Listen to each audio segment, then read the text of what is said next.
Praise the King. Welcome to Believer Central World Update. I'm Lisa Dennis Sparks, and you're watching Christians United Broadcasting Network. Coming to you live from Tulsa, Oklahoma, USA, still and evermore, the land of the free and the home of the brave. Glory to the King. Welcome to the show. This is your Wisdom Wednesday, and we are in Proverbs. Sorry, we were just about to go on the air, and I thought, where's my drink? So I had to run for it to get back in time. Okay. Excuse me. We are in Proverbs chapter 12, and we're going to pick our study up at verse 23. Proverbs 12, okay, starting at 23. 12:23. A prudent man, I know I normally don't do this. I do this myself before I go on the air, but let's say together a quick prayer asking God to grant us wisdom and understanding of his word, shall we? Father, in the name of Jesus, we ask that you grant wisdom and understanding to all who are studying with us tonight. Pour grace and peace upon them, my King, in Jesus' name. Glory to God. Okay, let's go to Proverbs chapter 12. We're going to start at verse 23. A prudent man concealeth knowledge. So if you are thinking, prudence means considering the future. If you're considering the future, you're going to conceal knowledge that you may have because you're thinking of the future. Okay? Like, let's say that you are monitoring everything on the net and you hear about terrible things in the world. Well, you might want to keep a lot of that to yourself because it's happening everywhere, every day. And when you spread that information, it brings down the spirits of those that you share it with, for one. Okay? But the heart of fools proclaimeth foolishness. You know, anyway, I think that's pretty self-explanatory. In verse 24, the hand of the diligent shall bear rule. If you're diligent, do you know what it means to be diligent? I think it means just never giving up kind of thing, but it says having or showing care and conscientiousness in one's work or duties. Okay? So the hand of the diligent shall bear rule, but the slothful shall be under tribute. You know what that means? Those that are working are in control of their own lives. Those who depend on tribute, which is the people's taxes, are not running their own lives. They're in the hands of those who are providing for them. In verse 25, heaviness in the heart of man maketh it stoop. Heaviness, when your heart's just really heavy, you've got something heavy weighing upon you. It affects your countenance and how happy you can be, and how much you can give to others of yourself. But a good word, good news, a good word like this maketh it glad. In verse 26, the righteous, remember the righteous, they are those who believe God. Abraham believed God, and it was accounted unto him for righteousness. So the righteous is more excellent than his neighbor.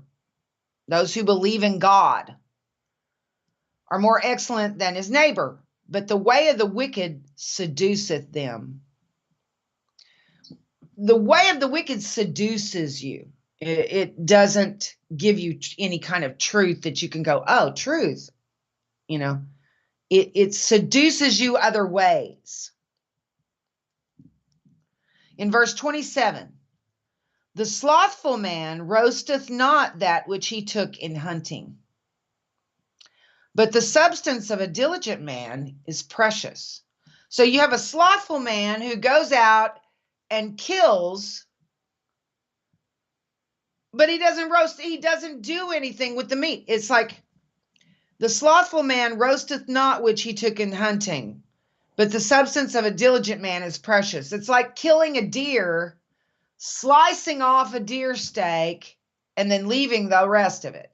Slicing off what you need to eat that day, and then just leaving the rest of it to go bad, which is not a good thing. Slothful man roasteth not that which he took in hunting, but the substance of a diligent man is precious. A diligent man kills a deer, and he takes the whole thing back with him, and he uses every part he can, and freezes it and has food for months. Okay. That deer that he shoots is precious to him because he's going to feed his family with it. And he takes it with him and he uses every part he can from it. In verse 28, in the way of righteousness, believing God is life. If you're believing God, your way is life. And in the pathway thereof, there is no death. That's cool. Because if you're believing God, there's no such thing as death. You might leave your body, but you're still alive outside of it. Chapter 13 of Proverbs. Hi, everybody. Are you guys doing all right? Troy was working on the Meet Me app. Let me pull that up. I think that we were having some trouble with the sound on that. Let me get that up.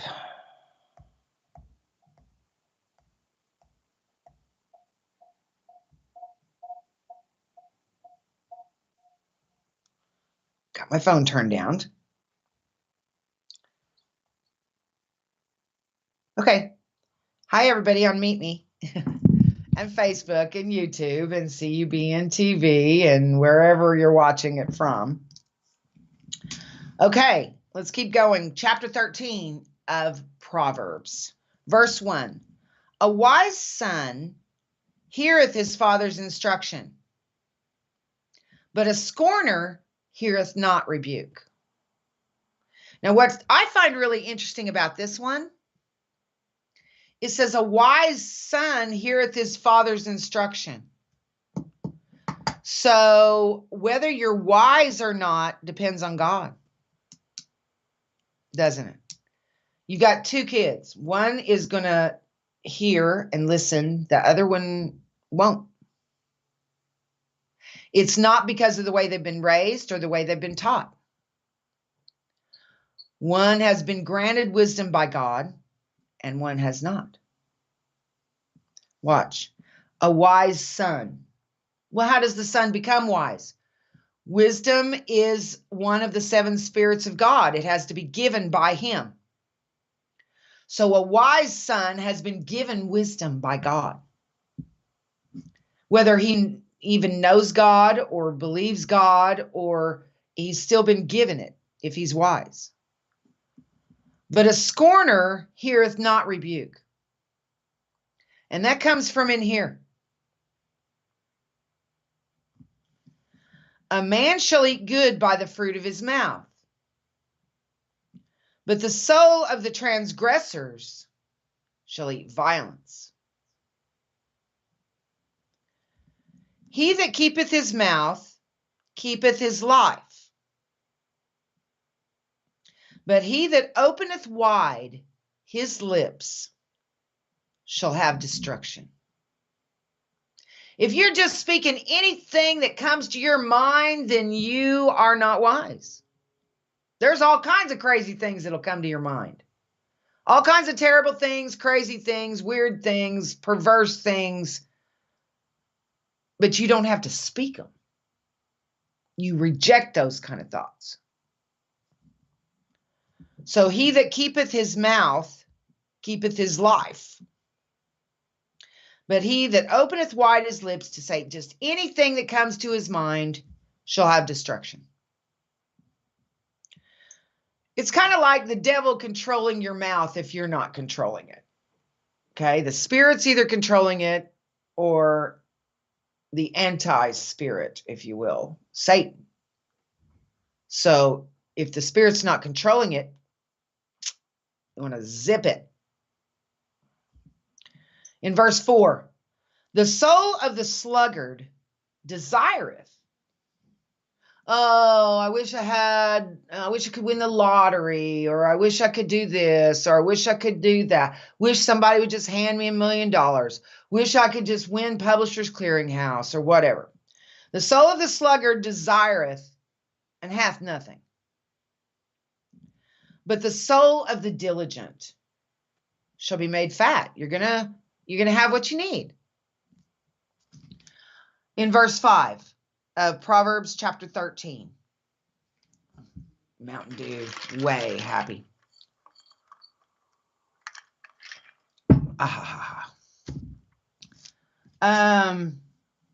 In verse 5, a righteous man hateth lying. Now, it doesn't mean you never will, because everything's written. But those that believe God don't want to. They don't want to lie. They don't want to be lied to. But a wicked man is loathsome. Nobody likes him. And cometh to shame. In verse 6, righteousness keepeth him that is upright in the way. Believing God will keep you upright in your way. But wickedness overthroweth the sinner. You know, Romans 6:14 says, for sin shall no longer have dominion over you. For ye are not under the law, but under grace. Under the law, sin has dominion. And that's why organized religion focuses so much on sin. See, that organized religion is sin management. Jesus Christ is sin eradication. Erased. We're not supposed to manage sin. Jesus got rid of it. And we're sinners. I'm not saying we're not sinners. We are sinners. But we're not condemned as a sinner under the law, because we're not under the law. We're under grace. Thank God. In verse 7, there is that maketh himself rich, yet hath nothing. There is that maketh himself poor, yet hath great riches. That's pretty interesting, isn't it? Those that make themselves rich but have nothing. You may have a billionaire, but he has nobody who loves him, no family, no children. They don't nurture. If they do have children, they don't nurture them. They're not close to them at all. A person may have a ton of money, but not have anything because they have nobody who cares about them, no one who loves them and that they love. There is that maketh himself poor, yet hath great riches.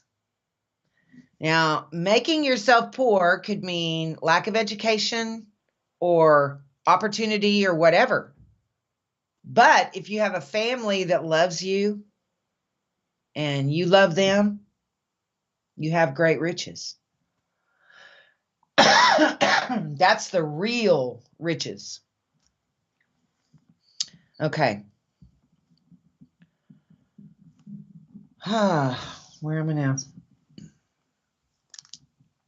In verse 8 of chapter 13, the ransom of a man's life are his riches. What do you have to give in exchange for your life if you're kidnapped? Well, the ransom of a man's life are riches, his riches. But the thing is, if you didn't have money in the first place, they wouldn't have kidnapped you, okay? Or your kids or whatever. It's because people know you have something and they want it from you. And then that puts your family in danger. But the poor, it says, the ransom of a man's life are his riches. But the poor heareth not rebuke. The poor are like, they don't listen. They're too busy in self-pity, self-loathing, wallowing in it. In verse 9, the light of the righteous rejoiceth, but the lamp of the wicked shall be put out. The light of the righteous rejoiceth. What's the light of the righteous? Our King. He rejoices and we rejoice in him. But the lamp, notice it's not a light, it's a lamp of the wicked. A lamp is artificial light. But the light of the righteous is not artificial, it's real. It's Jesus. He's the light of the world. Then he told us we are the light of the world. It's a light that radiates from within. But a lamp is artificial light. Okay? It's the lamp of the wicked. Their light is artificial. It's not real and it's not internal. The lamp of the wicked shall be put out. In verse 10, only by pride cometh contention. If we could only learn this. If you are in a contention with somebody, it's because you are prideful. Now, if you don't have to be in contention with someone just because they're in contention with you. Okay? Only by pride cometh contention. There will be no contention without pride. But with the well-advised is wisdom. If you learn from God, he will give you wisdom. In verse 11, wealth gotten by vanity shall be diminished. But he that gathereth by labor shall increase. Wealth gotten by vanity. What's wealth gotten by vanity? It's like the Kardashians or whatever, you know. If you gain your wealth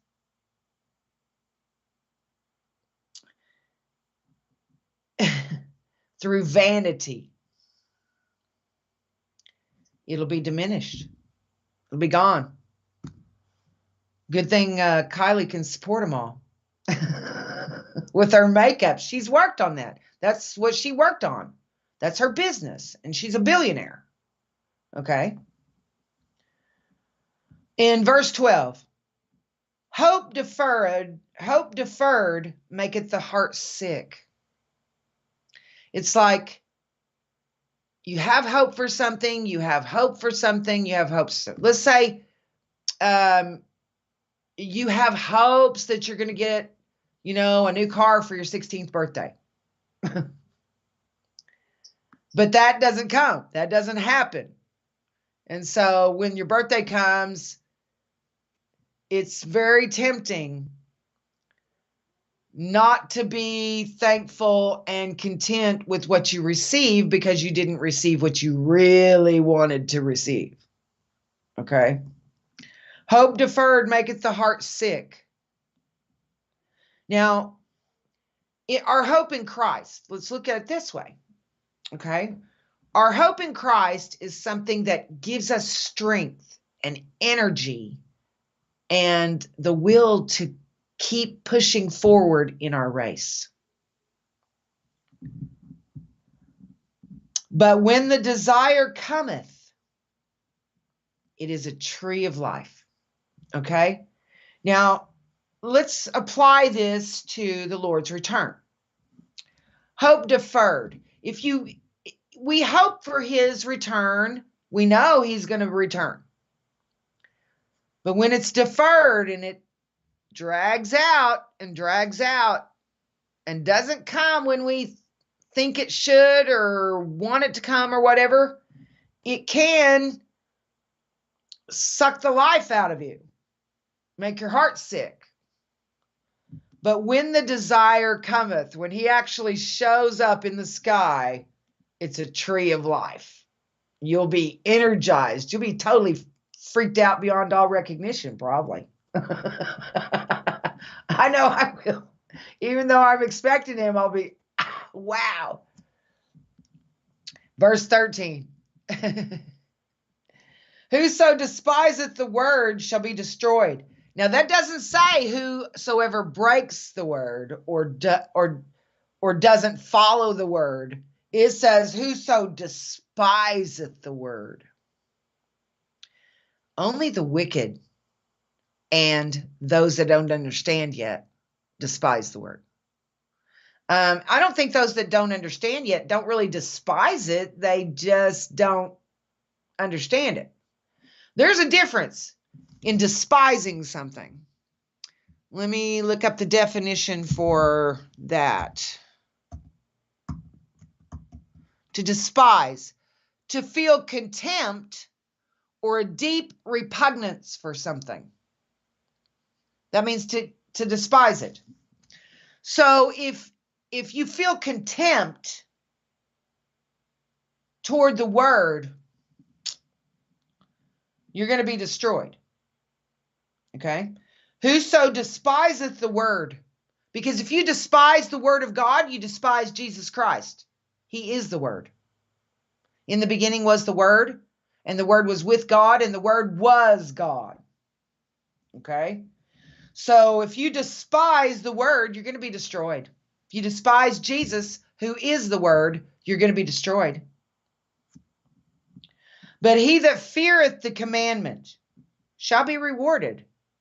If you take heed and you have a healthy fear, not a crawl under the table fear, a healthy fear of not obeying him, that means you will obey him, and it says you'll be rewarded. Okay? In verse 14, the law of the wise is a fountain of life.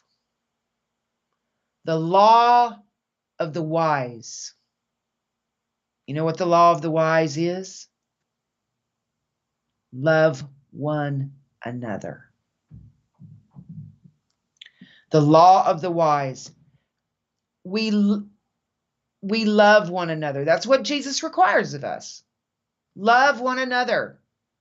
You will they will know we are his disciples by our love for one another.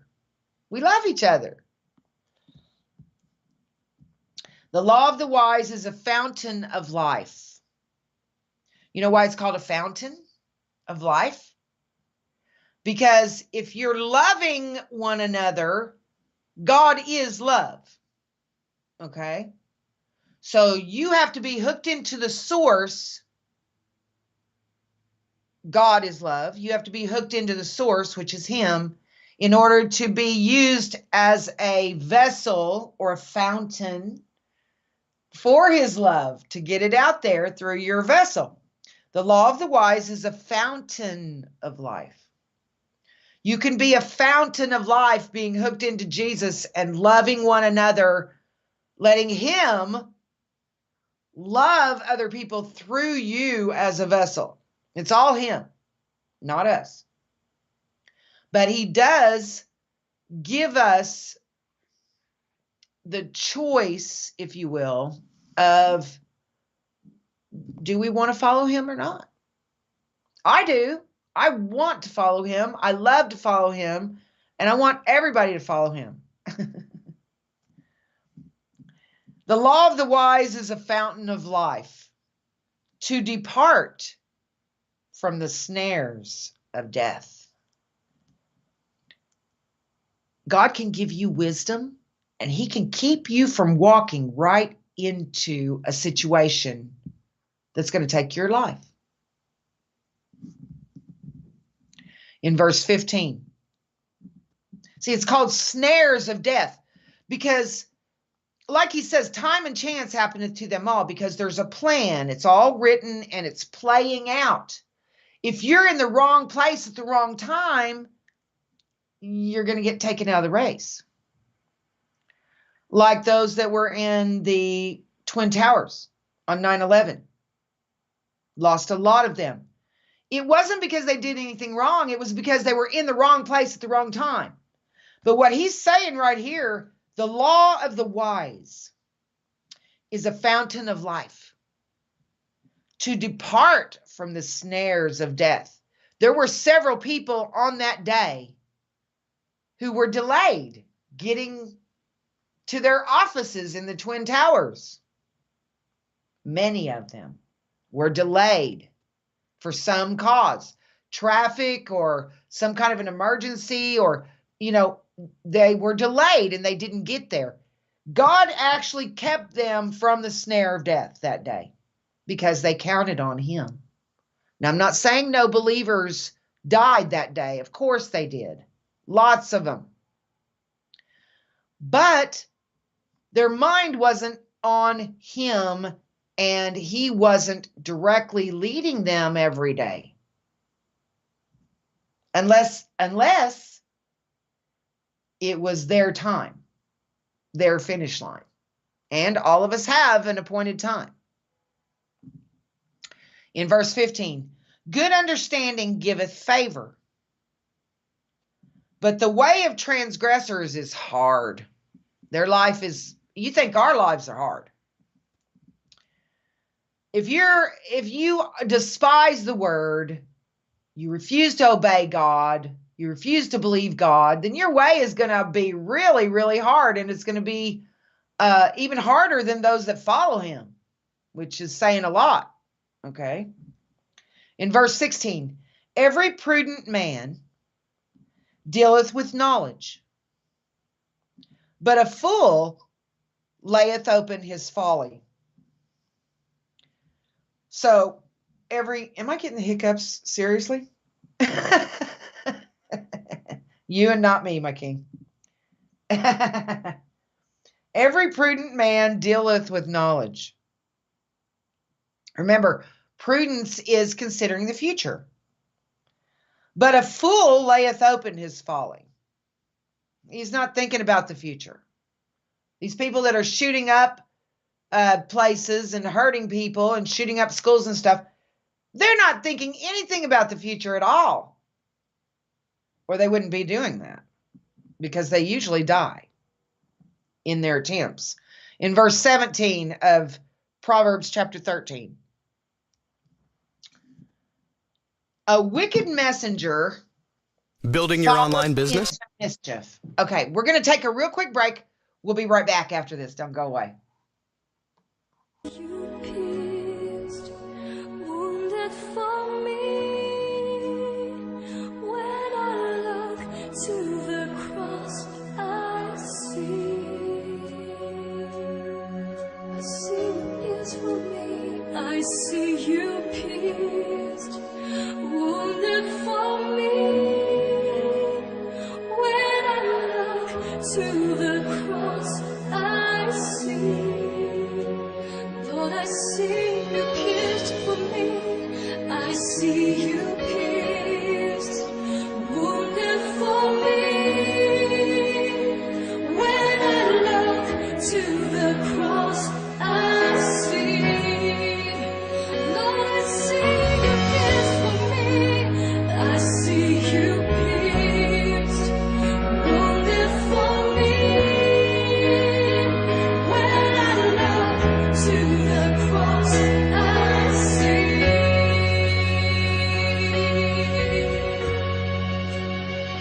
I see grace sealed by your sacrifice. I see love reaching for me, for your precious blood washes and sanctifies, healing flows, setting me free. I see grace sealed by your sacrifice. I see love reaching for me, precious blood washes and sanctifies, healing flows.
You alone I praise, Jesus, lover of my soul.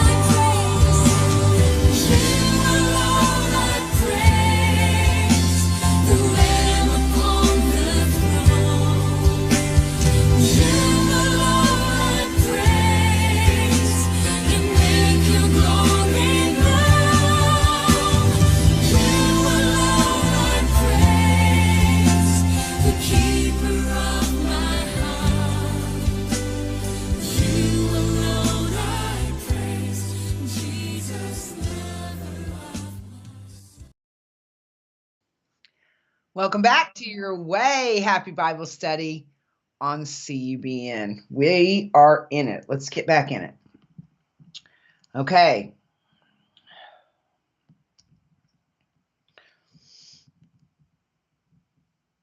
Let's see. Are we at verse? Let's do 15. Good understanding. This is Proverbs chapter 13, verse 15. I use a KJV because that is the most accurate version you can get in English. And I did the study for like a year to prove which Bible can you trust the most.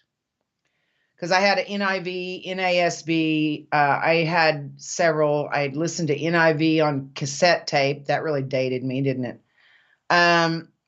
And then eventually moved to CD and stuff like that. But once I did the study and I knew the problems with the other versions, I've been to the KJV ever since. Okay, you can trust the KJV. In Proverbs chapter 13, verse 15, good understanding giveth favor. Do you hear that? Good understanding giveth favor. If God gives you the spirit of understanding, he also can give you favor with anybody, with an employer, with someone you're trying to buy a house from or whatever. He can give you favor. Good understanding giveth favor.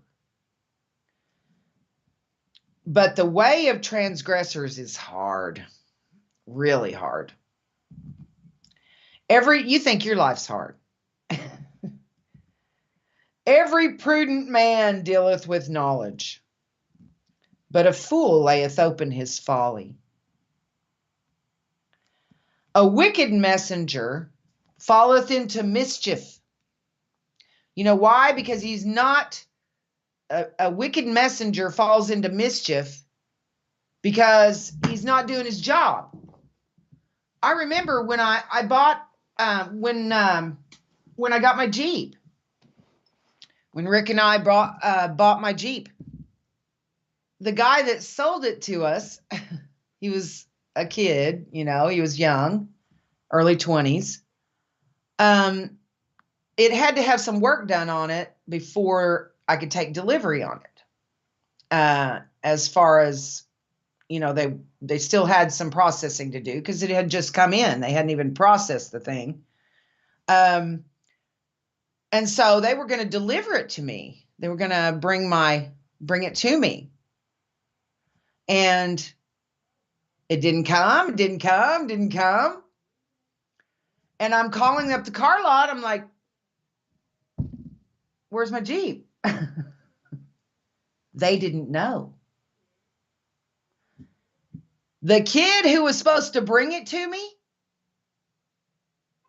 went and picked up his girlfriend and put almost 160 miles on my brand new car. He went and picked up his girlfriend, drove it all over the place, and then came to deliver it to me at almost midnight at night. Well, obviously, he lost his job. And I was not happy with the car dealership. Okay? Now, they chose him as a messenger, but it says, a wicked messenger falleth into mischief. That would fit into this category. Okay? It was my brand new car. It had like 4 miles on it or less. And when he brought it to me, it had like 160 miles on it. He had picked up his girlfriend and he still had her with him when he brought it to my house to deliver it to me. How he thought he was going to get anywhere else after he left my Jeep there, I don't know. But my point is, I know what this means because I've had it happen to me. A wicked messenger. That's the car dealer hired somebody that couldn't be trusted. And they trusted him to deliver my new car to me. But he went and he fell into mischief. He didn't bring it to me. He went and picked up his girlfriend. And just, God only knows where they went for 100 and something miles. But a faithful ambassador is health. The kid lost his job because I complained. Well, that's his problem. You know, he should have just done his job, been a good messenger, and brought it straight to me. But he didn't. So he got in trouble. He lost his job. But a faithful ambassador is health. In verse 18, poverty and shame shall be to him that refuseth instruction. Now, see, I wasn't mad at the kid. I was mad at the dealership. They were the ones who were responsible to me. And they were the ones that chose a messenger that didn't do his job. Okay? So that's why it's saying if you, to be careful who you allow to work for you. A wicked messenger falleth into mischief. In verse 18, poverty and shame shall be to him. Well, I actually gave him the gospel when I was talking to him because I was like, you know, you've messed up your life. You've lost your job. I actually had a talk with him like I was his mama. And I think he learned something. Okay. So he's not wicked. He was foolish. Okay. Poverty and shame shall be to him that refuseth instruction. And he didn't refuse what I had to say to him. You know, I think he's a child of God who just kind of really messed up. But he that regardeth reproof shall be honored. You know what reproof is? Let's look all these things up. It's important to understand these definitions. Now, reproof is an expression of blame or disapproval. Okay? Now, if you can handle the disapproval, the talk, when you do wrong, you'll be honored. But if you can't handle it, if you refuse instruction and you don't regard the rebuke or reproof, foolish. But if you do regard it, you'll be honored. The desire accomplished is sweet to the soul. I'm working on this it's a rug for my living room. I can't afford they want like $1,000 for a really, for a big living room rug. I can't afford that. So what I'm doing is I'm making my own with latch hook. My grandfather used to make these latch hook rugs that were so beautiful. And I thought I would try my hand at it because I can have my big rug at a fraction of the cost that way if I just make it myself. So it's a Proverbs 31 woman thing. She makes things, and I'm going to try to make a rug. It's okay. I've got about that much done, in my rows, and I've got it's big. It's like 5 foot by 6 foot or something like that. And so it's going to take me some time. But when I have made blankets and things like that before, I haven't made the rug before, but I have made blankets and things like that. And when you finish one after you've worked on it for such a long time, it is sweet to the soul to finish it and to see the fruits of your labors, to see the finished product of so much work that you put into it. So the desire accomplished is sweet to the soul, but it is abomination to fools to depart from evil. They're thinking, well, why would I depart from evil? If they're stealing from people, they don't actually work for a living. Okay. What they do is they steal from others and con others and steal other people's identities and things like that. In verse 20, he that walketh with wise men shall be wise.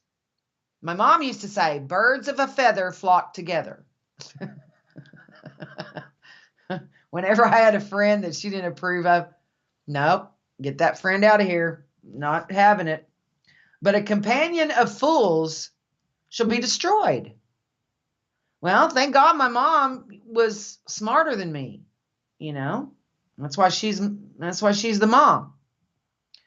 He that walketh with wise men shall be wise.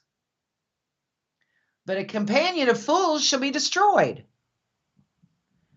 In verse 21, evil pursueth sinners. If you're defiant of the word, evil's going to pursue you.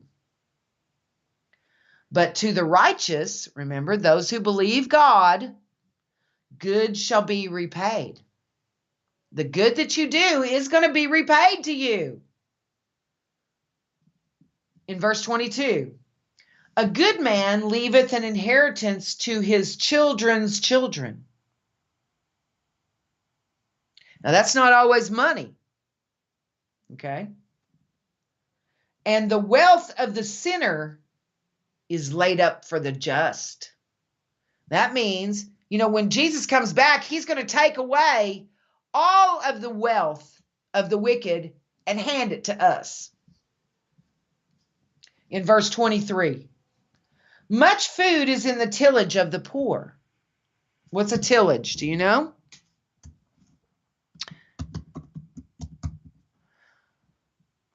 Tillage is the preparation of land for growing crops. So much food is in the tillage of the poor. You might be poor, but if you get out there and prepare your land and grow crops and work, you're going to have much food. You may not have any money, but you're going to have food. Much food is in the tillage of the poor. But there is that is destroyed for want of judgment. Let's say you don't pay any attention to the almanac and you just plant whenever you think it's right. Your crops may not come out like you hope. He that spareth his rod hateth his son. Now this is interesting. But he that loveth him chasteneth him betimes. Now, this doesn't have to be a literal rod. Okay?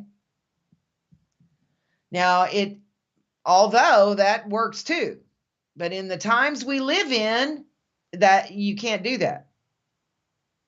And I think God has changed that because it evolves us to a higher level of civility, if you will, to punish other ways, take something away from them that is important to them.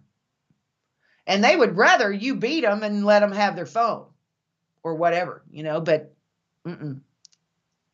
they would prefer to take a spanking than to lose their electronics. Which means the spanking is ineffective. Take those electronics and they'll align. See? So, but the rod is taking away their electronics. You can't just say, don't do that anymore. That doesn't work. They have to learn that there are consequences for refusing to obey their parents.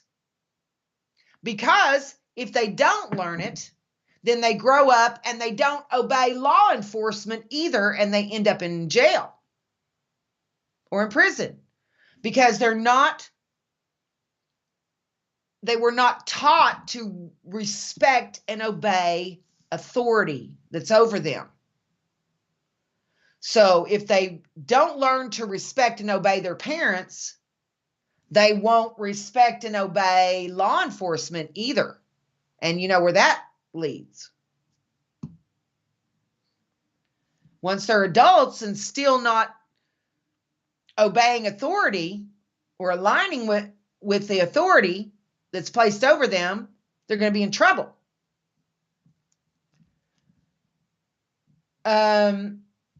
Now it says, he that spareth his rod hateth his son. So if you don't correct your kids, then you don't care about them.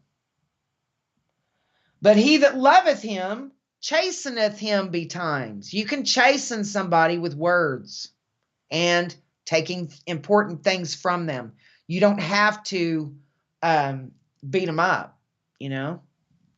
In verse 25, the righteous eateth to the satisfying of his soul,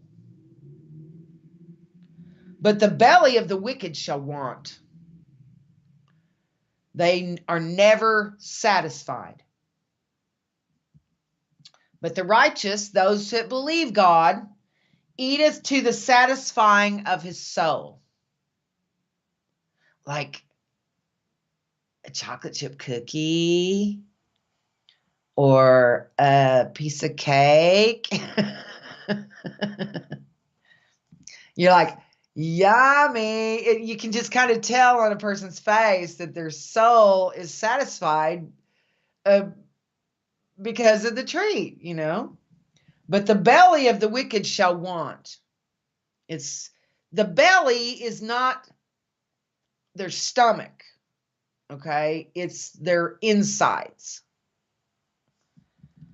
The belly of the wicked shall want. You can feed them a cookie and a piece of chocolate cake, but they won't be satisfied. Like, yeah, they always want something else. Never stopping to delight in little pleasures or anything like that. But, well, it's what do I want next now? Without being thankful, without savoring the pleasure of the piece of cake or whatever. The belly of the wicked shall want. Chapter 14. Let's go into Proverbs chapter 14 and verse 1. Every wise woman buildeth her house, but the foolish plucketh it down with her hands. Before we do that, let me go ahead and see if there's any questions. I want to make sure that I get your questions answered. Hi, everybody. It's nice to see you. Hello, Linda. Hi, Sandra. Vonda, Karen. I'm glad to see you guys. Hi, John. Oh, there's my other Linda. Hi, Linda. I love you. I've missed you. Hello, Kathy. I don't see any questions there thus far. Let me check the Meet Me app. We got any? Wow, there's a bunch of you guys in there, isn't there?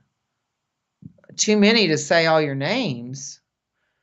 Hello, Josias. Very nice to see you. I'm trying to respond to the ones that talk to me here. Okay, that's the only ones. Here comes you a bear. All right, let's keep going then.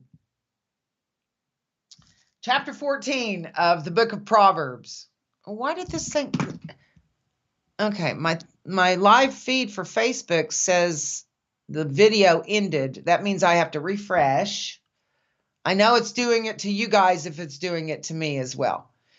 When that happens, just refresh your page. I don't know why Facebook does that, but It doesn't do it on the network or on YouTube. It just does it on Facebook for some weird reason. Chapter 14 of Proverbs, verse 1. Every wise woman buildeth her house, but the foolish plucketh it down with her hands. Now, it's kind of like building your house means that you and not me, my king, that you acquire what you need for your home. You set it up, you polish it all off, you set it where you want it to be, where you'd like to have things. You do your children's bedrooms to where they're functional for them. You make it comfortable for your family and clean and things like that. That's what they mean by building your house, keeping your family intact, keeping your children's home a place, a sanctuary, rather than a horror house. But the foolish plucks it down with her own hands. She'll get mad and throw something and break something, or not take care of anything. And I'm guilty of not taking care of a lot of things because I don't have time. And I've never been Susie Homemaker. I can tell you that much right now. My husband could tell you that. I've always just been into my studies. I'm like, But the foolish woman plucks it down with her hands. She destroys her own home for her children. Okay. In verse 2, he that walketh in his uprightness feareth the Lord. But he that is perverse in his ways, remember that stubborn and obstinate desire to do or say wrong and things, unacceptable things, regardless of the consequences. So he that walketh in his uprightness, obeying the word, feareth the Lord. But he that is perverse in his ways despiseth him. We're going to take a real quick break. We'll continue with our study right after this.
to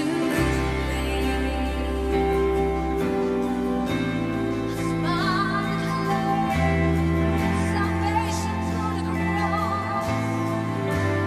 Joy I hold, with joy I hold in you, my King. Redemption song is mine to sing. Your precious blood has made me clean. Now righteousness is my life's theme. Lift your voices. I sing Hosanna. I sing Hosanna. Your selfless love reversed my shame. I sing Hosanna. I sing Hosanna. Salvation's gift is mine to claim. I sing Hosanna. I sing Hosanna. Your selfless love reversed my shame. I sing Hosanna. I sing Hosanna. Salvation's gift is mine to claim.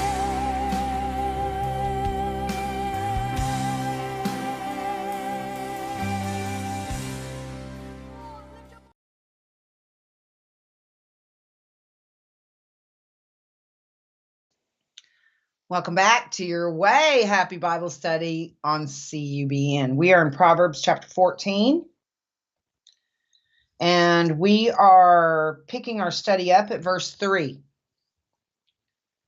In the mouth of the foolish is a rod of pride. Pride is one of those 7 deadlies. Pride is going to take you down every single time. Hi, Nina and Penny. Welcome. Nice to see you. I keep looking to see if there's any questions. I want to answer any you have for you. It doesn't have to be on this topic either. If you have questions about God or the scriptures or his plan, just lay them out there and we'll do our best to answer them for you. Okay?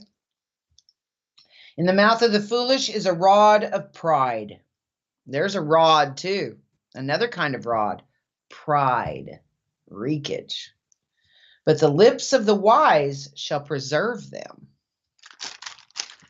Interesting. In verse 4, where no oxen are, the crib is clean. If you don't have any animals, you're not having to clean up after them, are you? But much increase is by the strength of the ox. So if having one, you might have to clean up after it, but you're going to increase by having one as well. In verse 5, a faithful witness will not lie. Okay. Now they bring you into a court of law. They tell you, raise your right hand or put your hand on the Bible or whatever. But a faithful witness will not lie. But a false witness will utter lies, like those that testified against Jesus. A lot of witnesses came to testify against him, and not any of them could agree with each other. In verse 6, a scorner seeketh wisdom and findeth it not. If they're a scorner, what is a scorner? Let's look it up.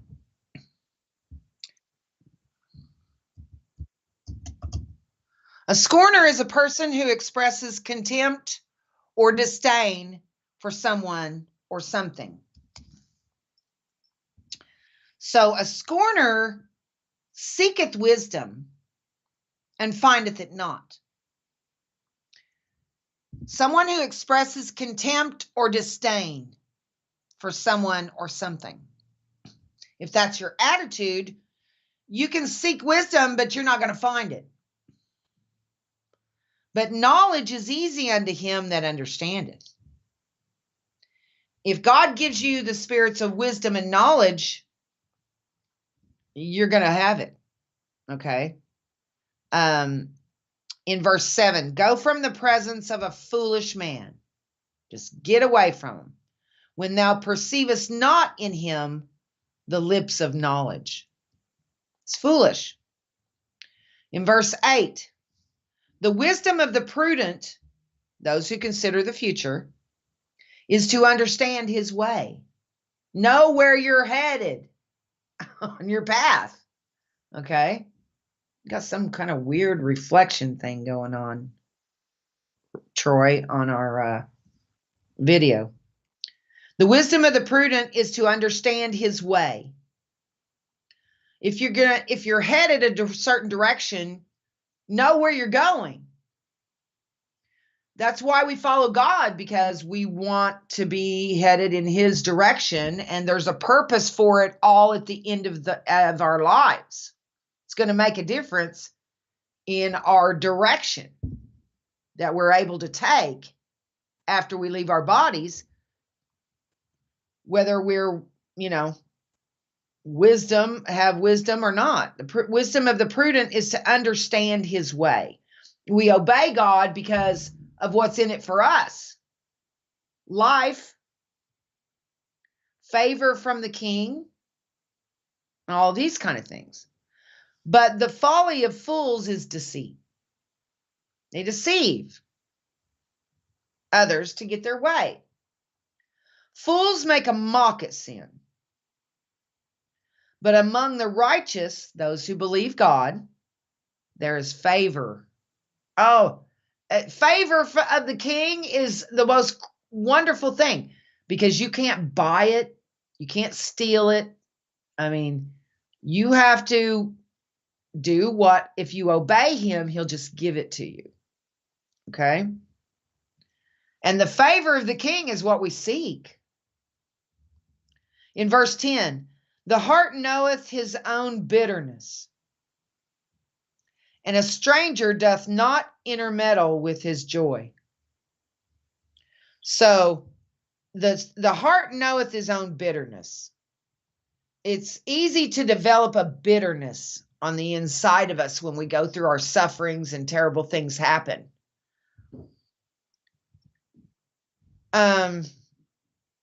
If we're wise, like Job, we won't blame God.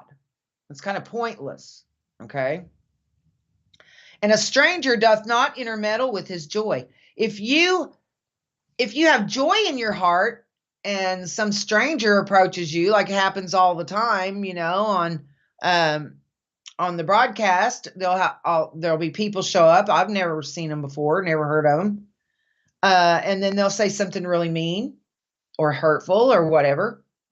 That doesn't bother me. They can't mess with my joy. I don't know them. I don't regard what they have to say, if they're just spewing poison. So a stranger doth not intermeddle with his joy. In verse 11, the house of the wicked shall be overthrown, but the tabernacle, you know what your tabernacle is? It's your body, of the upright shall flourish. You're going to be in better health if you're walking with God than if you're not. In verse 12, there is a way which seemeth right unto a man, but the end thereof are the ways of death. This is another one of those that I've tried to burn into your brain so you won't ever forget it. There's a way that seems right. It seems right to us because our minds are polluted with sin. There's a way which seemeth right unto a man, but the end thereof are the ways of death. What seems right to us as sinners is not what's right. Verse 13. What's right is what God says and not what we think. Verse 13 of Proverbs chapter 14. Even in laughter, the heart is sorrowful, And the end of that mirth is laughter and celebration or whatever. At the end of that mirth is heaviness. So it's like, well, let's take, for example, a mom and dad who is giving their daughter a wedding. She's getting married. They're happy for her to be happy, but they're also heavy-hearted because they know that their little bird has left the nest, and they're going to miss her unless she lives right down the street. In verse 14, the backslider in heart shall be filled with his own ways. Backslider is somebody who's known God and then pulls back. They don't continue to follow him. The backslider in heart, it's in here. Maybe you lose somebody precious to you or something, and it just makes you angry with God that God took them, and you start pulling away from him. Well, the backslider in heart shall be filled with his own ways, and a good man shall be satisfied from himself. Now, there is no such thing as a good man without Jesus inside him. So even if, let's say, you know someone who's a good man, but he doesn't know God, that means he's a child of God who just hasn't been taught yet. You can't be a good man without Jesus inside you. In verse 15 of Proverbs chapter 14, the simple believeth every word, but the prudent man looketh well to his going. So it's talking about how, the simple is going to believe anything you tell him.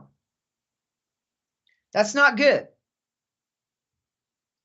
But the prudent man looketh well to his going. He's going to study and find out what's real and true, rather than just taking some Joe Blow's word off the street for it. In verse 16, a wise man feareth and departeth from evil. Now that's the fear of the Lord. That's a healthy fear. The fear of the Lord is a respect and a reverence for God. So a wise man feareth and departeth from evil, but the fool rageth and is confident. It's like if you have a gang of these kids like they do now. They want to go and, mob raid a store. Well, if there's the one who's wise among them, they're going to go, oh, no, I'm not getting involved in that. And they separate company. But the fool rages. They're like, oh, yeah, let's go. Let's get all of this stuff. They can't stop us if there's enough of us, and that which is true. But with cameras, they know who you are. Okay. The fool rageth and is confident, just walks in front of all the cameras taking things because there's so many of them. Well, they're going to track you down and they're going to arrest you and they're going to put you in jail. In verse 17, he that is soon angry dealeth foolishly. It's important not to, I know exactly what this is talking about because there have been times when I was just instantly furious, instantly furious. You're fine 1 second and next second you're furious. He that is soon angry dealeth foolishly. If you react when you have that kind of thing happen to you, when something happens that makes you angry instantly, don't act on it. Don't act on it. Because you'll be acting foolishly, because you cannot think clearly through emotions like fear or anger. It'll cause you to do something stupid. And a man of wicked devices is hated. If you're ripping people off, if you own a store and you are messing with the scales and balances, or, ripping people off, not giving them their money's worth, you're going to be hated. The simple inherit folly. Simple. Let's look and see what the dictionary says about simple.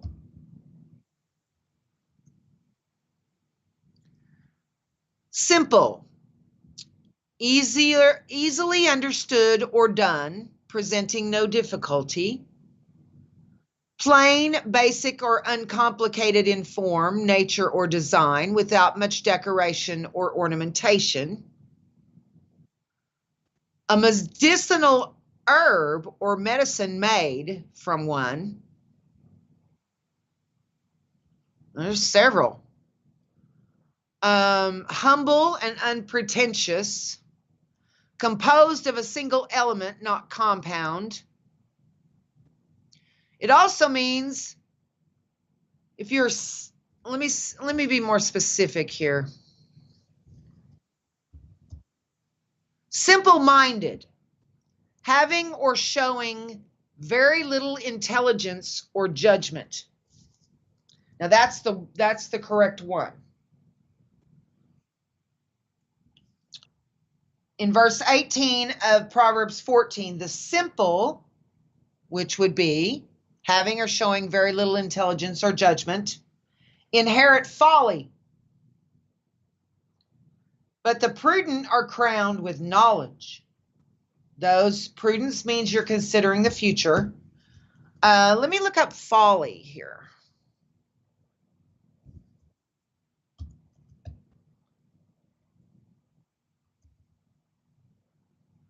Folly. A lack of good sense, foolishness. Now, let's keep going. So,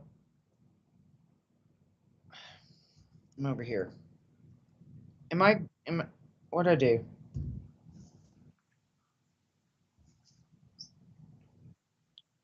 Okay, this in verse 18, the simple, which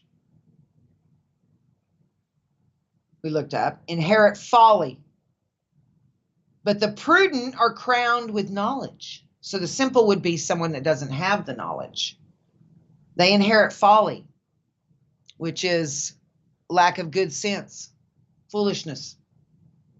But the prudent, and I told you it means considering the future, but let me look that up for you as well.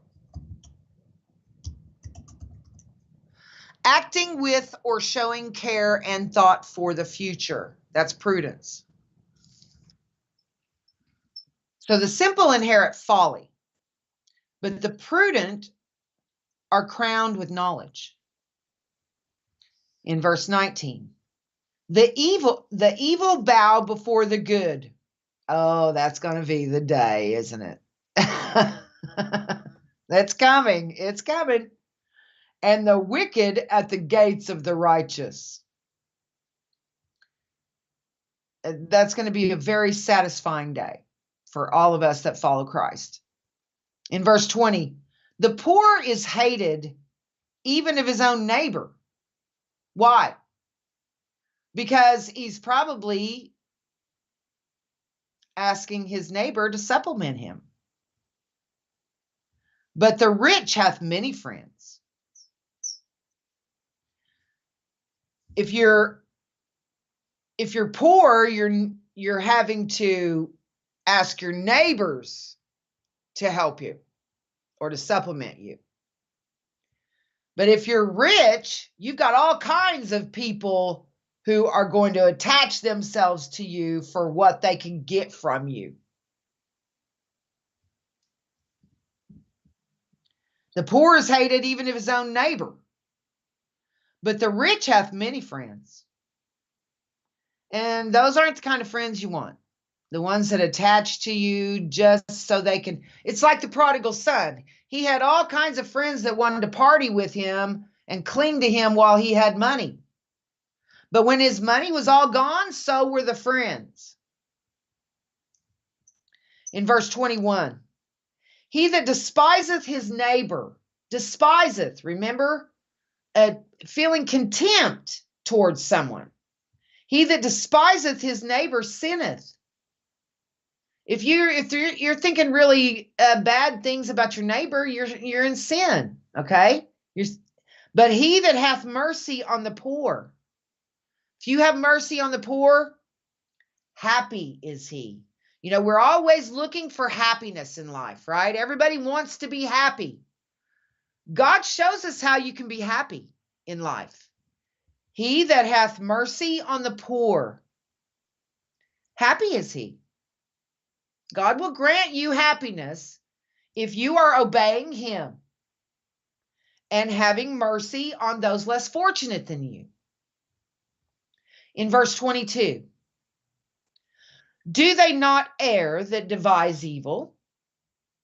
Yeah, of course, it's error for them to devise evil. But mercy and truth shall be to them that devise good. You know, if you want to, God will give you all kinds of ways, put thoughts in your head, give you all kinds of ways to do good if you're willing. In verse 23, in all labor there is profit, but the talk of the lips tendeth only to penury. And penury is poverty. Let me look it up. Make sure that I'm giving you penury, extreme poverty and destitution. Wow. So in verse 23 of Proverbs 14, in all labor there is profit. So if you work, you gain something from it. But just if you're just talking, if it's just, if all you do is talk and you never do anything but that, you're going to end up in extreme poverty. In verse 24, the crown of the wise is their riches, but the foolishness of fools is folly. Remember what we said folly was?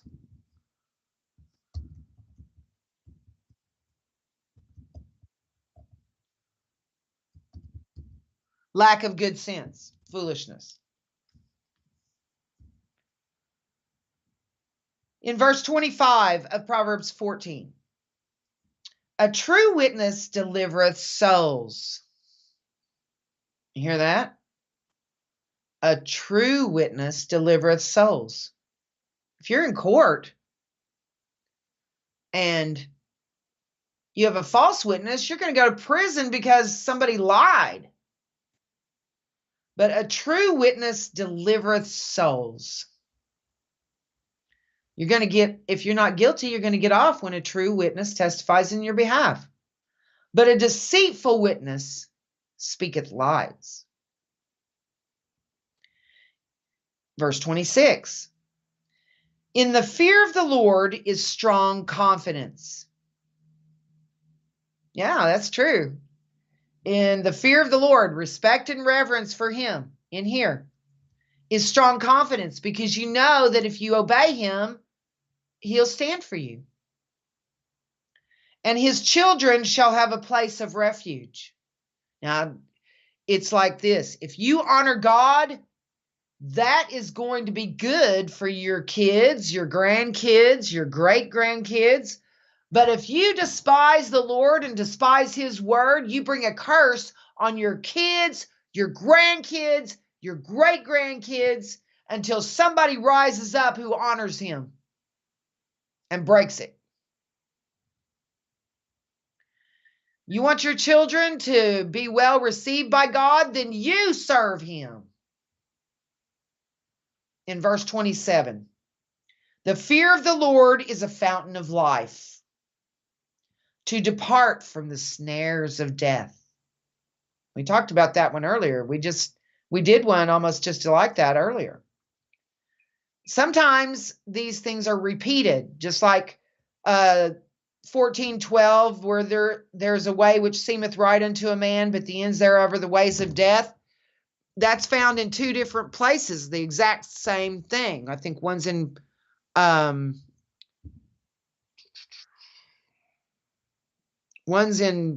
Proverbs 14, and there's another one in 16.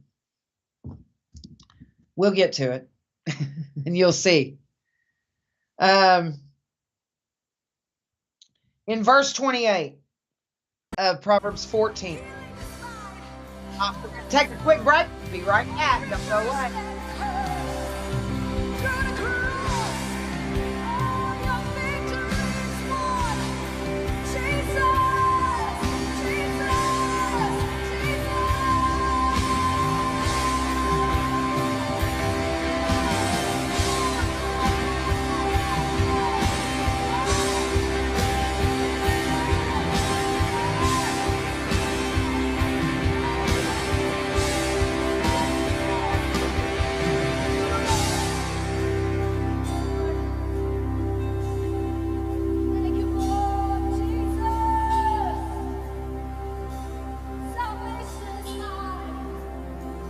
I run to you, my hiding place. There I can rest upon your grace. In quietness, my strength is found. Your tender mercy is my crown. Lift your voices and sing. I sing Hosanna. I sing Hosanna. Your selfless love reverse my shame. I sing Hosanna. I sing Hosanna. Hosanna. It's mine to claim. I say, I declare, sing Jesus. Your selfless love reverse every shame. I sing Hosanna. I sing Hosanna. Salvation's gift is mine to claim. Salvation's gift is mine to claim. Salvation's gift is mine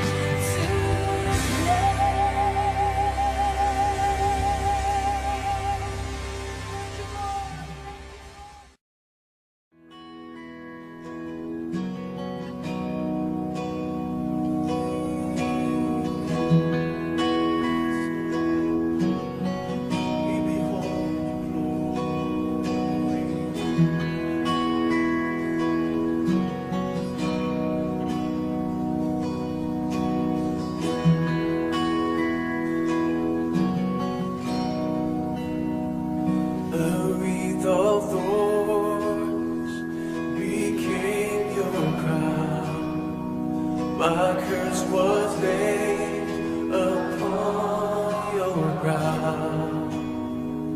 Your wounds displayed for all to see. Your body torn to rescue me. To rescue us.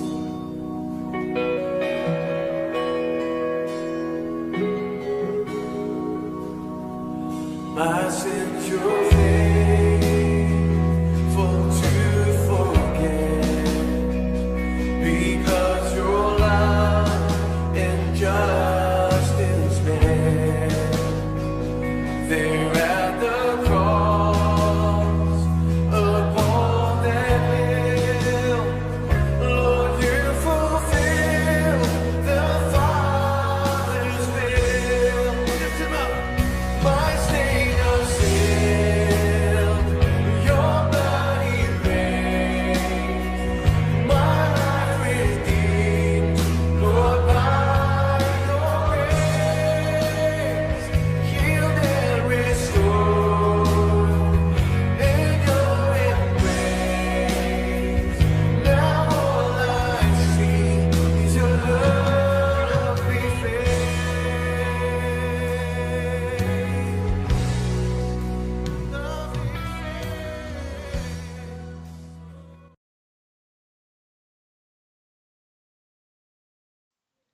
Welcome back to your way happy Bible study on CBN. We are in Proverbs 14. We're picking up our study at verse 28.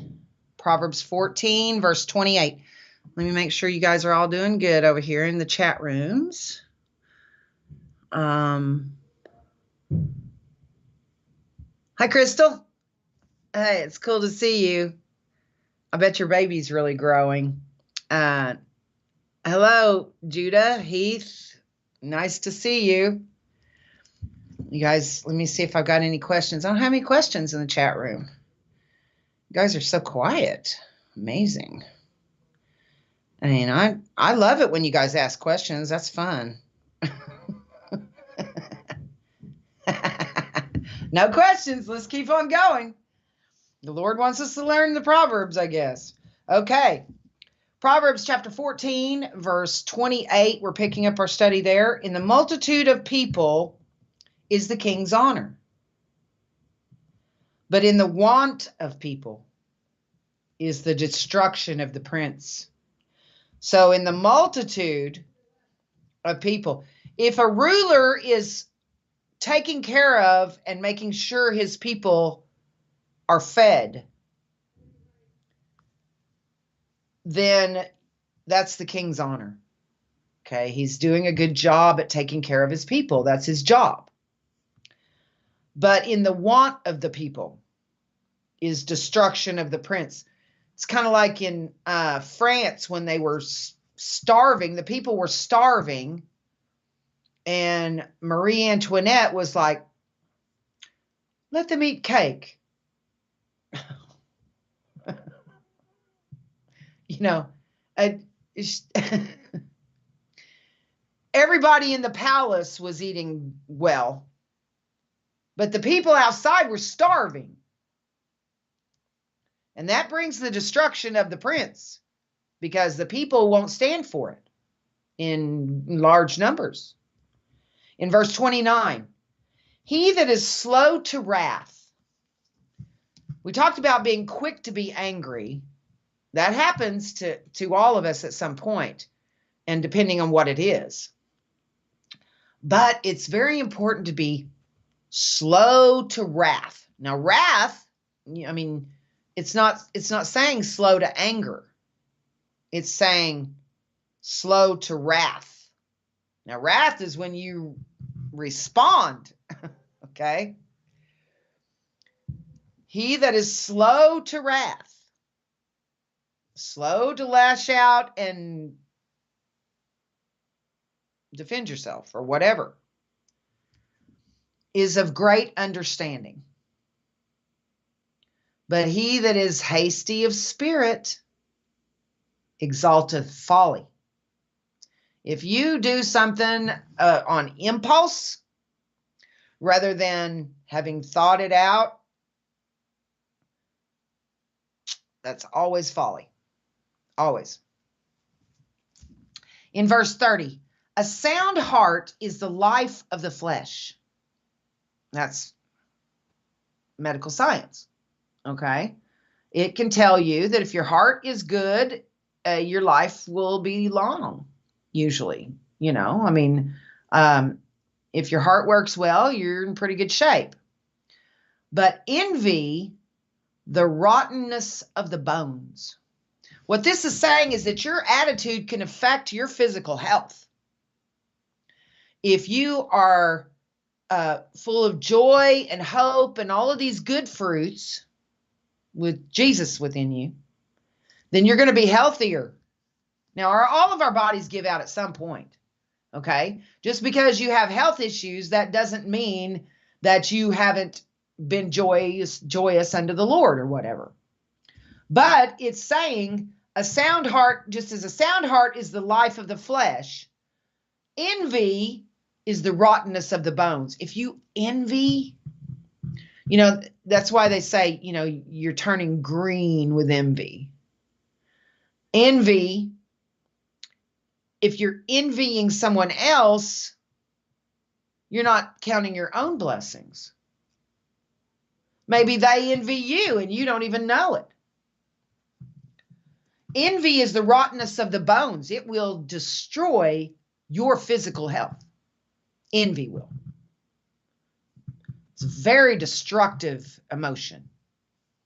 In verse 31, he that oppresseth the poor reproacheth his maker. Wreakage. If you're oppressing the poor, you are like spitting in God's face. Don't do it. But he that honoreth him hath mercy on the poor. You say you honor God. Are you having mercy on the poor? Make sure that you are a doer and not just a hearer of the word. In verse 32, the wicked is driven away in his wickedness. He's driven away from God in his wickedness. But the righteous, remember those who believe God, hath hope in his death. We don't have to be afraid to die because we have hope that God is going to take care of us. We believe him. And we have good reasons to believe him. So you can even have hope even at your death if you're trusting God. But if you're not, you're just going to, the word says, it is a terrifying thing to fall into the hands of the living God. Now, we, as those who love him, we walk into his hand, okay? We're not just falling into his hand, not knowing what's going to happen to us. But the wicked, they just, when they die, they just fall into his hands, right? And that can be a very scary thing. But the righteous, those who believe God, have hope in their death. They're not afraid to die because they have hope. They trust God, and they understand from walking with him that he's worthy of our trust. And he is. He's totally worthy of it. He's way more worthy than we even understand. In verse 33, wisdom resteth in the heart of him that hath understanding. Now remember, you've got these 7 spirits of God. You've got wisdom, knowledge, understanding, counsel, might, the fear of the Lord, and the spirit of the Lord. Those are shown to us in Revelation 1:4 and named for us in Isaiah 11:2. If you want to look those up. Okay, now it says, wisdom resteth in the heart of him that hath understanding. So what he's saying is if he gives you any of his 7 spirits, he's willing to give them all to you. But that which is in the midst of fools is made known. In verse 34, righteousness, believing God, exalteth a nation. Why do you think America's so strong?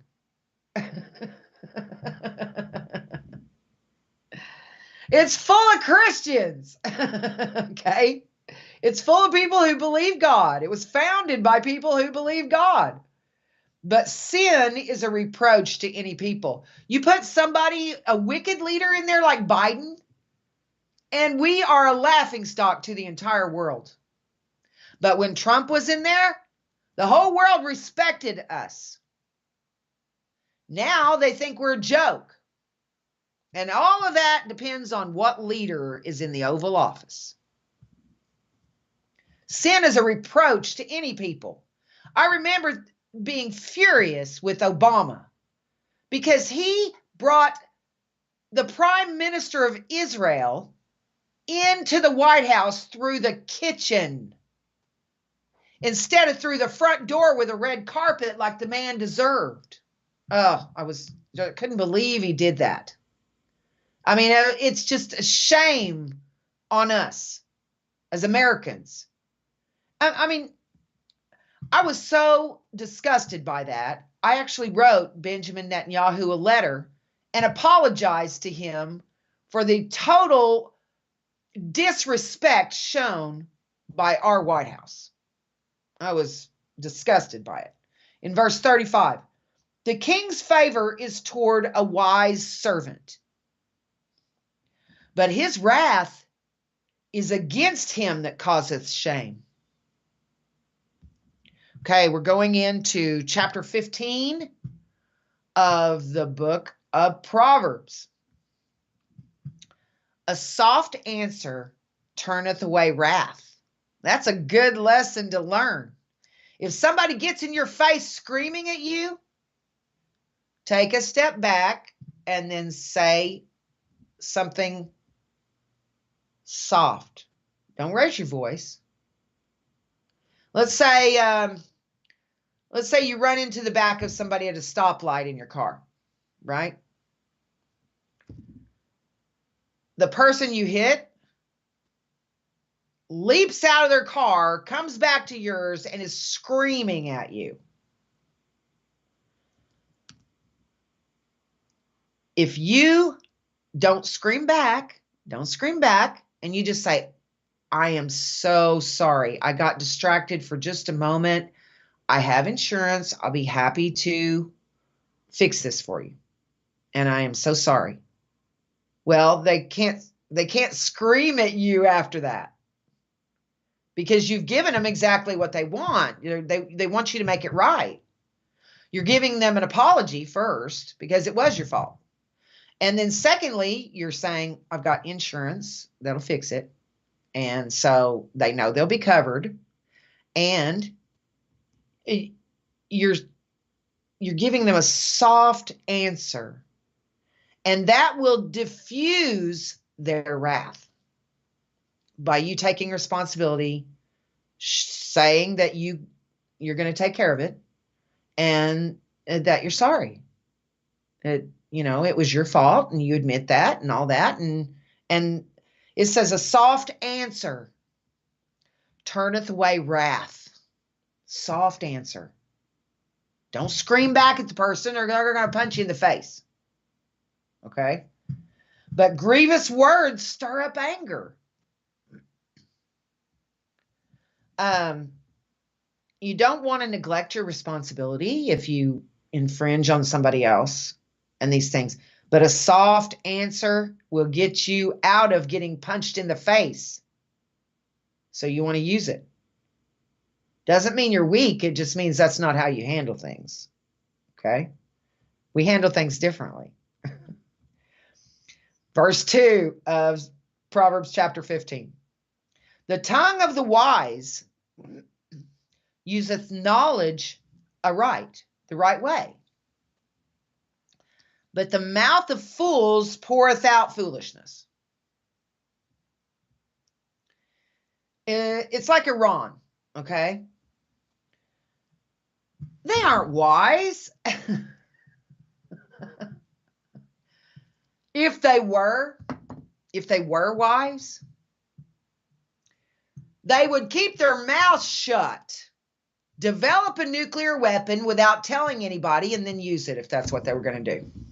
But instead, they get on international television and talk about how they're going to develop nukes because they want to see Israel wiped off the face of the world. Well, they open their mouths and you're thinking, we can't let them have any nukes because they've already said they're going to use them to wipe Israel off the map. So you have to prevent them from getting them.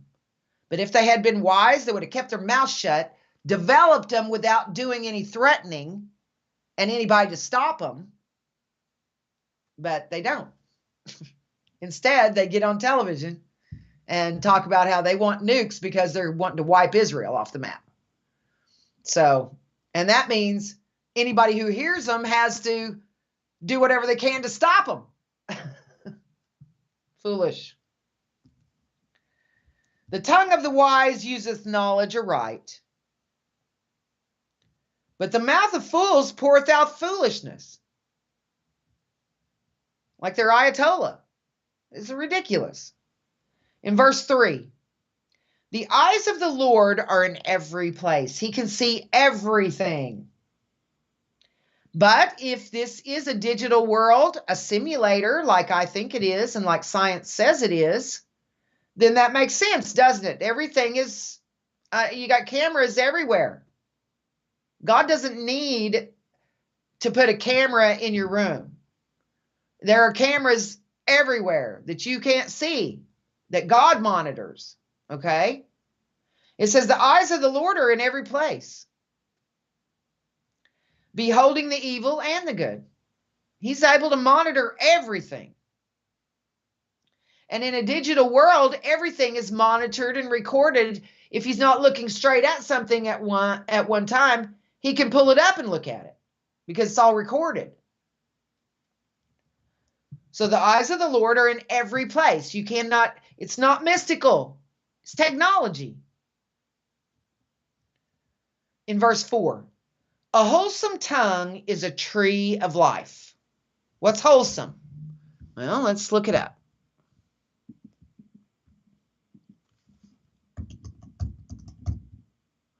Conducive to or suggestive of good health and physical well-being. That's wholesome. A wholesome tongue is a tree of life. So a wholesome tongue is conducive to or suggestive of good health and physical well-being. It's speaking good things, right? But perverseness therein is a breach in the spirit. Let me read to you the definition of perverse once again, so you won't forget it.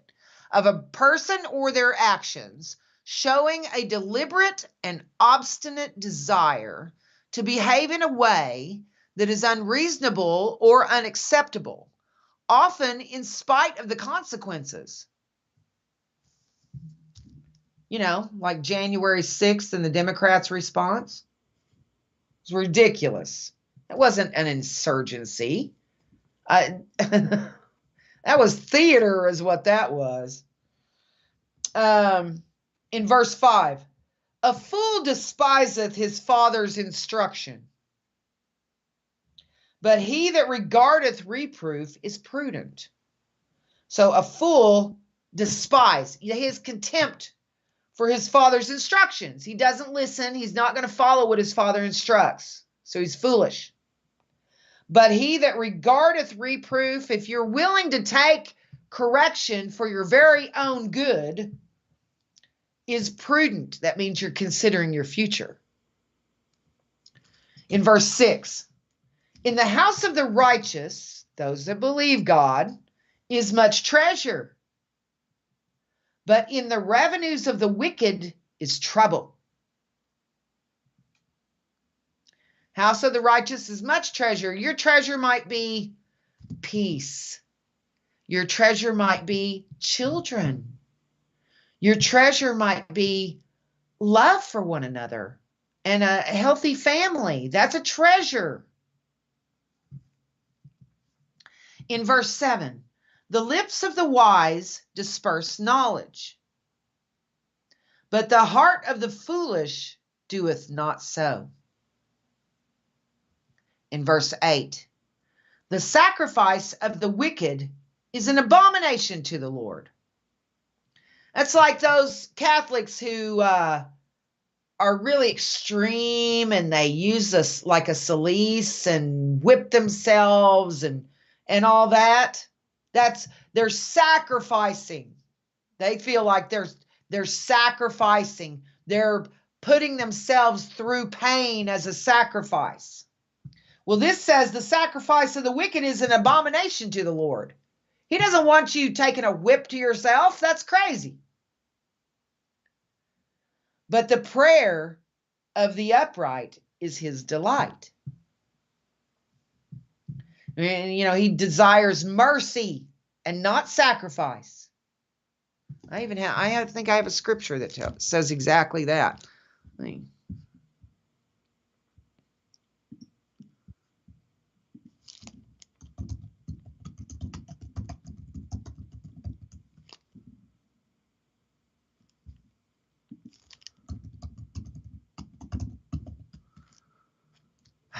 I'll have to find it later. We're running out of time quickly. Okay, but it's in there somewhere. Okay. So the sacrifice of what am I doing? The sacrifice of the wicked is an abomination to the Lord.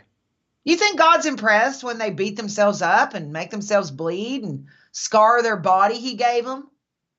He's thinking, what are they thinking?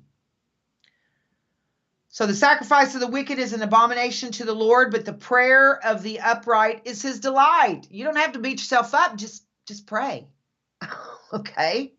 The prayer of the upright, those that love him and want to do what he wants them to do. In verse 9, the way of the wicked is an abomination unto the Lord, but he loveth him that followeth after righteousness.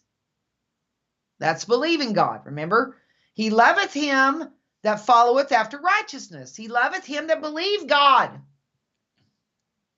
If you don't believe God, you're calling him a liar. And he does take it personally. So that's not wise. Verse 10 of Proverbs 15. Correction is grievous unto him that forsaketh his way. And he that hateth reproof shall die. If you hate to be corrected, you're going to die. Stupid. Okay? Now, correction is grievous to anybody. It's wreakage. But it's for your good if you'll pay attention to it rather than just rejecting it outright. In verse 11, hell and destruction are before the Lord. How much more then the hearts of the children of men? Our hearts are an open book to him. He sees the intents of the heart. He knows if you really love him or if you don't, if you're just talking the talk but not walking the walk. So hell and destruction are before the Lord. He sees it all. How much more then the hearts of the children of men? He knows your heart better than you do. In verse 12, a scorner loveth not one that reproveth him. A scorner, somebody who's, well, let me be reminded of the scorner. What's the scorner? A scorner is a person who expresses contempt or disdain for someone or something. So a scorner loveth not one that reproveth him. You're trying to teach him, but he won't love you. He's going to reject what you have to say. Neither will he go unto the wise. God doesn't let him. He's not going to go to the wise for counsel. He's going to go to someone else that's foolish like he is. And that's how it works. The foolish, they are only going to seek counsel that they already know is going to agree with them. If they know you're not going to agree with them, they're not even going to bother to ask you because they're set in their ways. In verse 13, a merry heart maketh a cheerful countenance. If you have a merry heart, you're going to be a cheerful person. And that's the kind, and you'll communicate that to others in your interactions with them if you have a merry heart, because it produces a cheerful countenance in you. But by sorrow of the heart, the spirit is broken. And this can happen to us. Like when we lose someone who's dear to us to death, we know they're okay, but we're sad for ourselves because we miss them and love them and don't want to be separated from them. By sorrow of the heart, the spirit is broken. Oh, is it already time? Goes so fast, doesn't it?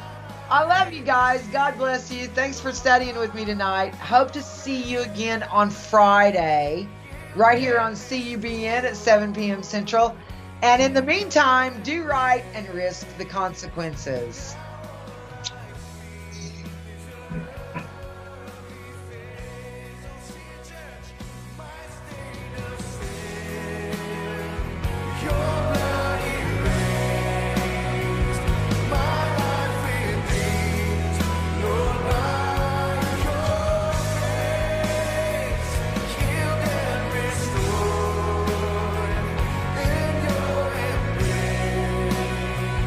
Now all I see